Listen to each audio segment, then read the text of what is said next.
Welcome, everybody. So this session is one of a series of 4 for teachers in the Engage Teacher Network about the support we offer for schools doing CREST. So we're going to talk today specifically about the Engage grants. I may also touch on something called Engage Simply CREST if you've been having a look at our website and thinking about what kind of support you need to do CREST. We might touch on that as well. Welcome. As I said, I'm from the British Science Association, one of the managers in the education team, and my name is Susan. And I'm joined by Karis. Karis, would you like to quickly introduce yourself? Hi everybody, I'm Karis. I'm an education officer here in the education team at the BSA, and I help Susan with a lot of the work around our grants and Engaged Teacher Network. Thank you, Karis. Okay, so just a little tiny bit of housekeeping.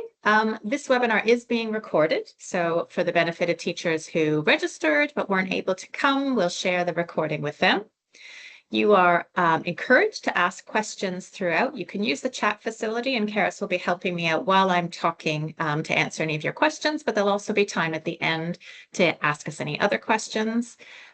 We will try to finish up all the content within 30 minutes, if not before, but we can also stay on a little longer if you have any questions. If you think of something after the fact or don't get an opportunity to ask a question, you can always get in touch with us at crest@britishscienceassociation.org. So we're going to talk a little bit about Engage funding. And Engage funding is for schools in the UK in challenging circumstances to run CREST awards with students who are underrepresented in STEM. So I bolded some of those things because these are some really key points that we come back to throughout when we're talking about our priorities and the best way to apply for this kind of funding. So when we mean schools in challenging circumstances, that for us means schools meeting one of 3 key criteria, and we'll come to eligibility in a minute. And the funding from Engage, and this is the grants and for Simply CREST, is to do the CREST Awards. So if you're not doing CREST Awards, this isn't the right funding for you. This is specifically for CREST Award project-based learning, and we'll talk a little bit about what that means as well. A key focus of ours at the British Science Association is making sure that young people who are underrepresented in STEM, so from communities with ethnic minority backgrounds, girls, non-binary young people with extra special educational needs and disabilities, those are groups that we really want to fund, to give the opportunity to re-examine, celebrate, and enjoy science. So when you're thinking about applying to the British Science Association and preparing your plans and applications, you really need to be thinking about what you're doing in your setting to ensure that the work you're doing around STEM funded by Engage reaches and supports those underrepresented audiences, the young people most likely to be underrepresented in STEM. And I'll come back to that a little bit more. So there are 2 kinds of funding: Engage CREST and Engage Simply CREST. Sorry, Engage Grants and Engage Simply CREST. My advance button's not cooperating. The difference between those is the Engage grant is a cash grant of £350. And in addition to that £350, you'll get a voucher for CREST Award fees. So just to break that down a little bit, I'm assuming you know a little bit about CREST, but please feel free to ask questions in the chat if you're not sure what I mean. CREST has a number of free resources for ages from 3 up to 19, and those resources are all free to download from our resource library. And you can do CREST activities anytime you like.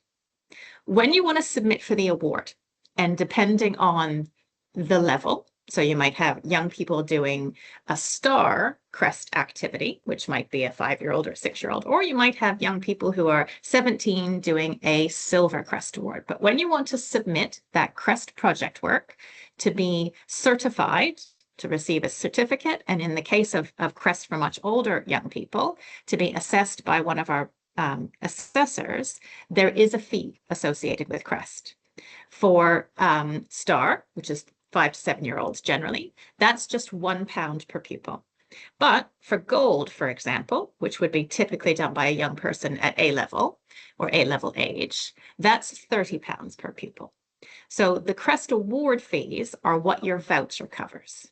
So again, for CREST grants, Engage grants, you get a cash grant plus a voucher for CREST fees, and the Engage Simply CREST funding is just the voucher. So you wouldn't get any cash grant, but if you maybe are working with a small group of young people, or you have a very small class, and you don't really need a cash influx to buy materials or equipment or teach your CPD, you just need to pay for those CREST fees, then Simply CREST is probably better for you. But we're going to talk primarily today about the Engage grants. So just to jump a little bit back to the CREST Awards, those of you who are familiar with it know that it's the British Science Association's flagship education program, which inspires young people to think and behave like scientists and engineers. At its core, it is project-based activities that are open-ended. The resources are entirely free, and you can download those in our resource library. It's designed to be quite flexible and adaptable. So if you have young people who want to follow their own interests and come up with their own project idea, absolutely encouraged. If you have young people who need information presented in different ways, they have additional needs, it should be flexible enough for you to manage that. The awards are non-competitive. So one of the core things about CREST is that we think it's really important to reward every child who's completed a CREST project with a beautiful high-quality CREST certificate. So it's not an award in the sense that it's competitive amongst different children. It's an award because they're being rewarded for the great work they've done on their project. And there are 5 levels, as I briefly mentioned before, of CREST: Star, Superstar, Discovery, Bronze, Silver, and Gold. Those map roughly to certain age groups, but you're encouraged to explore and decide what's best for your class or your group of learners.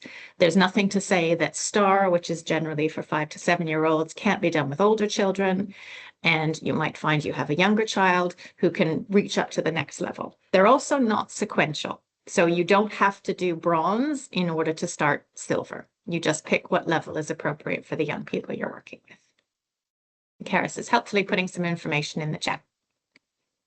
So, as I did touch on before when my slides were misbehaving, the Engage grant is a cash grant plus the voucher for the CREST award fees. Engage Simply CREST is just the voucher. So one of the things you're going to want to do is decide what level of funding is right for you. When you've made that decision and you want to think about applying, we encourage you to think about the ABCs of the application. First, for A, are you eligible? So before applying, ensure that you meet all the grant eligibility criteria. We won't assess a grant that doesn't meet the basic eligibility requirements. And I'll come on to exactly what those are in the next slide. Second, B, the British Science Association priorities. So does your vision of what you want to use the funding for, your ideas for CREST, does it fit with our priorities? We will be looking and we'll be assessing your grant on the basis of how well your priorities and plans meet ours. And we'll talk a little bit more about that, and I'll show you some examples of what we mean. And finally, are your plans clear and credible? So we would like you to do your best to submit an application that's concise, that's clear, has a realistic budget, and that everything in your plan is appropriately costed, and you identifying what activities or equipment you require the funding for. Again, show you some examples as we go a little bit further. So the ABCs. First of all, let's think about eligibility. Engage funding, that's the Engage grant, or Simply CREST, is only available for school settings. This includes schools, colleges, and Ofsted registered early years settings like nurseries and preschools. In addition, the school must meet all of the following criteria to be eligible. Must be in the UK, England, Wales, Scotland, or Northern Ireland. The school is a state-funded school. The only exception to this are independent special schools that receive local authority funding for pupil places. The school is not academically selective, and the school meets at least one of the following additional eligibility criteria. So this is about your whole school, that a minimum of 30% of pupils are eligible for pupil premium, free school meals or the equivalent, or a minimum of 30% of pupils in the school are from ethnic minority backgrounds. or the school is based in a remote and rural location. So all of these eligibility criteria must be met in order to apply for Engage funding. Then we move on to the Bs of the ABCs. These are the British Science Association priorities. So we're looking for work to support work that meets one of these 6 criteria, or ideally more than one of these 6 criteria. First of all, underrepresented young people who are less likely to be represented in the STEM industry, in STEM education. That includes young people eligible for pre-pupillage, those from ethnic minority backgrounds, young people with special educational needs or disabilities, and any other young people that are more likely to be underrepresented in STEM.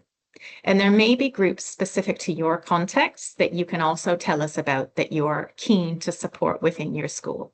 So for example, you might have high numbers of service children or children from service families. You might have high numbers of children who are recent arrivals or receiving support as refugees or asylum seekers. So you can tell us about those in your application. Girls are also underrepresented in STEM, so we also would like you to think about and tell us about what you're doing to support girls to develop their STEM skills and passions. We'd also like to hear what you're doing and how you're engaging children and young people who have lower prior attainment or who wouldn't normally choose to participate in STEM or science activities. We're looking for work that is engaging whole classes or whole year groups, because of course, then that is very likely to be engaging all of the groups we mentioned above. We're very interested in cross-curricular approaches to CREST awards, so involving collaborations between science and other subject areas, particularly those that are not traditionally STEM, so things like drama, art, history, or music. And part of the reason for that is because research has shown that that is actually a way to engage young people who don't feel like science is for them by almost broadening their understanding of what science is and what science can be. And finally, we love to hear about engagement that's happening outside of the traditional science contexts, like the STEM club or a science lesson. So those are the 6 BSA priorities. And when you're thinking about planning your CREST activities and writing your application, the best you can elaborate on some of those would be better than just very briefly touching on all of them. So your ability to demonstrate what you're doing to meet 2 or 3 of those or 1 of 2 of those is preferable to just mentioning all of them. And again, we'll give you some examples as we go through the slides. So here we go. We're going to have a look at a few little snippets from actual grant applications, as well as some prompts to get you thinking about how you plan your CREST activities to meet BSA priorities, and then how you explain what you're doing and how you're doing it in your grant application. So going back, the first 4 of those priorities, you've probably noticed, are really about how are you accessing, supporting, inspiring, and involving those groups who are likely to be underrepresented in STEM. So things you could be asking yourself, things to consider when you're planning, is how are you engaging and supporting those pupils? What accommodations will you make to support students with SEND? How are girls being proactively and encouraged and engaged? Or what strategies you'll be using to involve young people that would not normally choose to participate in STEM? And so some examples from grant applications where these sorts of things were well addressed. These are just snippets. This isn't the whole grant application. We'll ensure that the STEM ambassadors or visitors we invite in to speak reflect the variety of ethnic backgrounds we have in our school. So that's speaking to the idea of having diversity and representation in the role models you present about STEM, which may speak and support those young people from similar ethnic minority backgrounds to relate a little bit better to the visitor and to science. We'll use some of the funding to provide additional TA support and adapted tasks to ensure pupils with SEND can achieve the CREST award. So as you can see, the applicant is thinking about how the young people with SEND are going to be supported so that they too have every chance of achieving the CREST award like all their peers. Although there'll be a choice of activities, we've taken care to offer more that might appeal to girls. For example, designing and creating shampoo bars to encourage take-up amongst the girls in the year. Again, thinking about what activities are on offer and how they might be as enticing as possible to girls and young women taking part. Another example, this is priority 5, cross-curricular activities or collaborations between science and other subject areas. Again, some prompts to think about what you can consider when planning. How will you support young people to build on their own interests to choose a CREST project idea? This pertains a little bit more generally to older young people who are perhaps choosing their own project area. How will you collaborate with other departments and teachers? How can the activities be designed to broaden what counts as science, to help more students relate to science? And this is something advocated by the Science Capital teaching approach, which you may be aware of. Again, some examples. We call it the CREST Award Club, and a different teacher, not just the science lead, runs an activity each week. We've done baking, crime solving, gardening, and more. So that's the idea that maybe calling an after-school club the STEM club may put off some students who wouldn't normally choose science or STEM. And being involved with other departments and, finding those links to everyday lives or interest, forensics and crime solving tends to be very popular with young people, can be the kind of hook to bring less motivated students who wouldn't normally choose science into considering something like choosing this CREST Award. We're planning activities that encompass different areas of art to show how the two disciplines are interlinked, looking at architecture and complete a building challenge, using liquids of different viscosities to try and create a rainbow in a test tube, looking at drawings of historic biologists and draw fossils, etc. So examples there of mixing art and science in different ways. Now, if we just step on to the budget, if you're applying for an Engage grant, we will ask you to tell us how you intend to spend the £350 of grant money. Some things to consider when planning. Is the Engage grant the best funding fit for your plans? So as I said, if you're not doing CREST Awards, Engage funding isn't for you. If you are doing something on a very large scale and £350 is not likely to make any difference, then it might not be the funding for you. We'd also like to know about other sources of funding that you have for your CREST activities. Now, this is particularly relevant if what you tell us you're going to do in your application doesn't match your budget. And that's something to be very mindful of, that sometimes schools are planning activities or events that are interlinked. And although seeking funding from us for the CREST Awards, it's part of a much bigger approach or a much bigger package.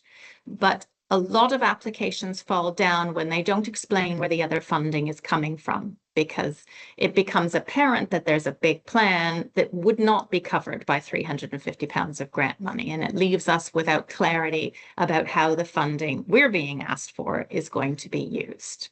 So that's why we asked, if you're being funded for something else, so if the PTA has already chipped in this, or you've already acquired fundraising money for something else, if you tell us that, that would be very helpful.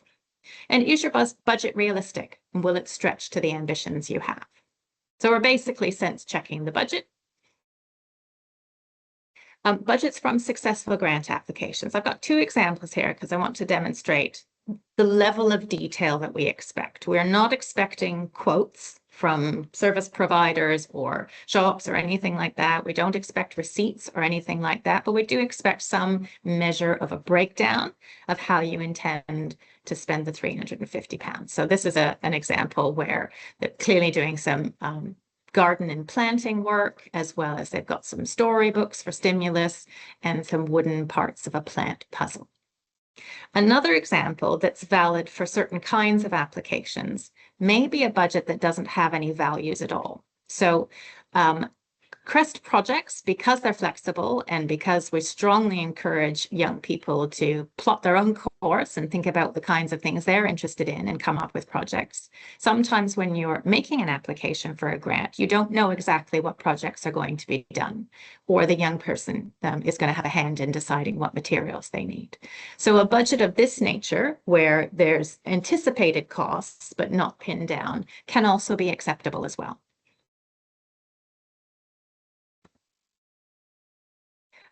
Okay, just a couple of things. We're often asked, how can you spend the Engage grant funding? Equipment, materials or consumables for projects and CREST activities, field trips if they're related to the CREST award, supply teacher cover, CPD for school staff, a delivery partner to assist with running the CREST projects, speakers or presenters, or additional CREST award fees if you're intending to use over and above £350 towards the CREST fees. So perhaps you're doing something across the whole school. One of the CREST levels we talked about was discovery. And discovery is often done as a drop-down day or an off timetable day. It can be a one-day project where young people work together. So if you're doing something like that and involving the whole school, then it may be that the £350 wouldn't cover the whole school.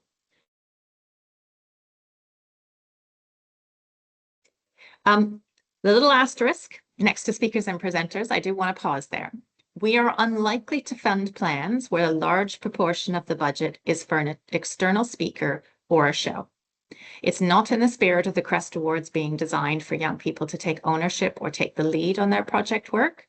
So if you are expecting to bring in, some kind of a whiz pop bang type show, the CREST Award fee, or the CREST Award grant, if you like, the Engage grant is not designed to just pay for that. And you would be well to demonstrate that you have extra funding or additional funding to do something like that. Similarly, the Engage grant is not to be used for textbooks or equipment that are required to deliver the core curriculum. Large equipment, such as computers or microscopes or journal subscriptions, standard salary costs, general running costs, or costs already covered by other funding, and competition prizes. So as I said at the outset, CREST awards are non-competitive. So we'd rather not they be used to specifically reward the young people who are already extremely strong in science and STEM. And competition prizes, we think, can encourage that. And costs associated with things that have already taken place. So if you're applying for CREST at this time of year for the spring round of grants, if you've already undertaken some activities, they're not eligible for the CREST funding. And other activities or other things that are not essential to the delivery of the activities toward the pupils' CREST awards. So again, just be mindful of things that if you do want to go on a field trip, it needs to be directly related to the CREST projects that the young people are doing. Other consideration, other factors you might want to take into account about whether or not you'll be awarded an Engage grant. If you're receiving other support from the British Science Association, so if you have already received a Kickstart grant or one of our free kit boxes, this may affect our decision about whether or not we're able to support you with an Engage grant. If you've received a number of grants before in the past, if you've received a grant before and not met the terms and conditions, so for example, you didn't submit for CREST or return feedback forms. We only accept one application per school per application round. Let me just break that down a little bit. So if you and a colleague in another class are both applying for an Engage grant in the same year, we won't assess both of them. The latest or final one submitted by your school is the only one that we'll review. You can, however, apply for both Engage grant and Engage Simply CREST in the same grant round, but you won't be awarded both. So we aim for a broad geographical spread of grant-funded schools, and so may have to prioritize grants from one region over another. And ultimately, we have a limit on the number of grants we're able to award. We are a charity and we are funded by UKRI, and the pot is limited. So we do have to make tough decisions sometimes, with some schools missing out despite good applications. Sorry, I went back that quite quickly. One other thing, I won't go through them all in detail now, but we do have some frequently asked questions on the website, on that page, halfway down the page or so, that are definitely worth a read if you're thinking about applying. Just a few other things in there that you might want to take a look at. So that is the whistle-stop tour of the Engage grants. And I wonder if you have any questions. I know that, Karis, you've been busy answering questions in the chat already, but if anybody has any additional questions, please pop them in the chat, or if you want to unmute yourself and just ask, please do so. Hi, I applied for the grant the last time, but I didn't get it. Would it be worth my time applying this time, or just to leave it? We're in rural Scotland. We're in the middle of nowhere, so that's always ticks our box. Did you find the session helpful to sort of reflect on what you might have put in your application that you could perhaps expand on or present? Yes, absolutely. Then I think it is worth you applying again. Without looking at your application at the moment, it's hard to know why you might not have. But I think if you feel like you've got some tips from this session to help you present what you're planning in a new light, then I think it's definitely worthwhile.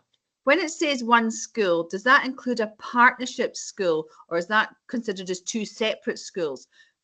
It is, you know, and that's a question we get asked a lot about, whether we have a multi-school application or an application for MATs, and sorry, that's Academy Trusts. We don't currently, so we do ask that each school apply as their own school, and it'll be judged, you know, the application will be judged on its own merits. That's lovely. Thank you for all your help. That's super. Thank you. Thank you. Roughly how many schools are successful in receiving funding per round?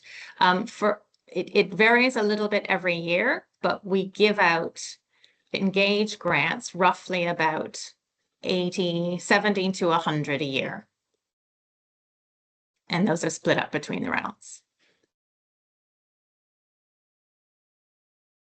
There were two webinars last week with a bit more information about getting started with CREST. So if you're still quite new to CREST and you feel as if you need to answer a few more questions about CREST before knowing about how to apply for funding, we can direct you to the webinar recordings from those sessions, as well as some information on the website. I would say if you have received funding in the first round this year, it would be highly unlikely for you to receive funding in the second round. So if you're already a successful grant applicant from the autumn round, it's not impossible, but it would be unlikely for you to receive a second grant in the second round in the same academic year.